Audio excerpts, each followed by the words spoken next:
إله إلا الله محمد رسول الله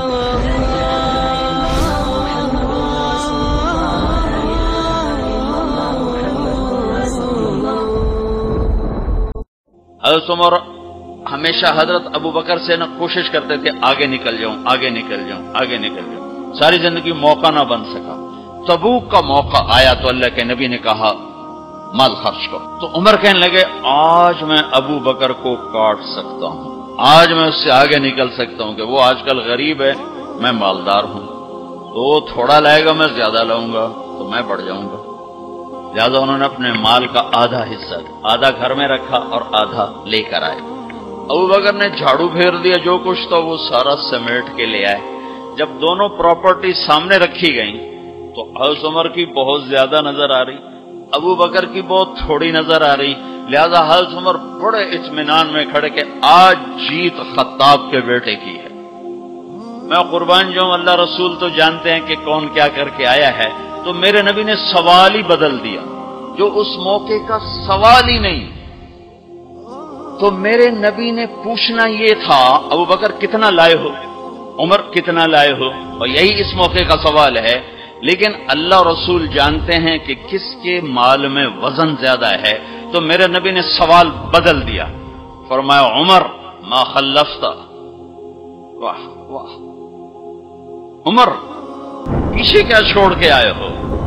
تو حضرت عمر تو وہیں دھڑم ہو گئے گا، با میں گیا، سوال سے ہی وہ پتہ چلے گا، با میری کلی اڑ گئی، گئی وکٹ۔ عمر ما خلفت یا ما ترکت لأہلک، یہ دونوں الفاظ پیچھے گھر والوں کے لیے کیا چھوڑا؟ تو پہلے حضرت عمر بڑے جوش میں کھڑے تھے، پھر ایک دم ڈھیلے ہو گئے، کہنے باجی آدھا چھوڑا ہے آدھا لایا۔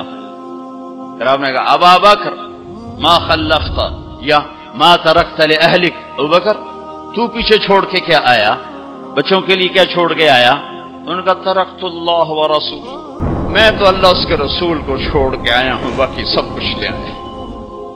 تو اس پر عمر کہنے لگے ابو بکر میں نہیں تجھ سے آگے بڑھ سکتا، کوئی بھی تجھ سے آگے نہیں بڑھ سکتا۔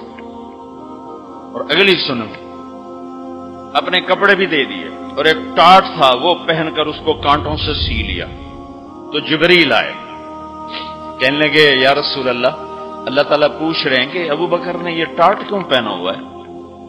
تو آپ نے کہا کہ ابو بکر نے سارا کچھ اللہ اس کے رسول پہ لگا دیا ہے اس لیے یہ پہنا ہوا ہے۔ تو کہا یا رسول اللہ، اللہ تعالیٰ فرما رہے ہیں ابو بکر سے پوچھو مجھ سے راضی تو ہے، مجھ سے راضی تو ہے، اس فقر میں مجھ سے راضی ہے؟ جو سارے جہان سے کہتا ہے مجھے راضی کر، وہ کہہ رہا ہے ابو بکر سے پوچھو مجھ سے راضی تو ہے۔ تو آپ نے کہا ابو بکر تیرا رب تجھے سلام بھی کہہ رہا ہے اور پوچھ رہا ہے کہ راضی ہو؟ تو ابو بکر کی چیخیں نکلی، میں اپنے رب سے راضی، میں اپنے رب سے راضی، میں اپنے رب سے راضی۔ میرے بھائیو بہنوں، زندگی ایسے گزار کے مرو کہ اللہ کو ملو تو اللہ خوش ہو کے مل رہا، ایسے نہ مرو کہ اللہ کی بارگاہ میں پیش کیے جا رہے ہوں مجرم بن کر، قیدی بن کر۔ هذه صفات الحافظين كتابه حقا فكن بصفاتهم متخلقا يا حافظا يا حبيب الله يا رسول الله يا حبيب الله يا رسول الله شكرا يا ربي شكرا هديت قلبي شكرا نورت دربي شكرا شكرا يا رب شكرا يا ربي شكرا هديت قلبي